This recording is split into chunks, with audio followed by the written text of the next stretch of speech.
Raya nanti kalau tak tahu nak masak apa, masak daging kerutuk. Janji korang takkan dikutuk.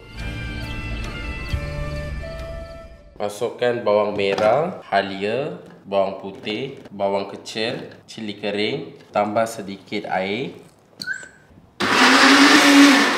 Masukkan minyak masak. Lepas tu kita ambil 4 sekawan.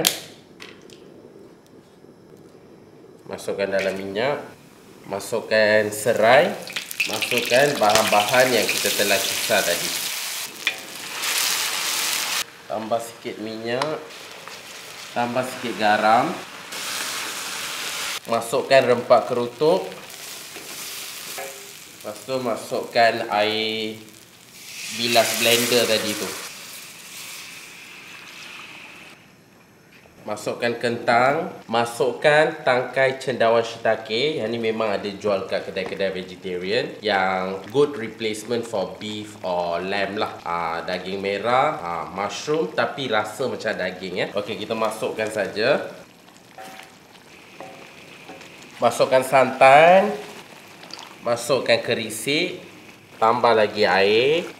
Kita kasih kacau dia sampai kentang tu masak. Tambah garam. Tambah sikit gula merah. Tambah mushroom seasoning. Ni dia.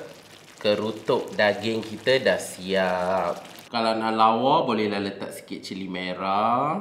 Lepas tu bubur sikit daun ketumbar. Gitu siap.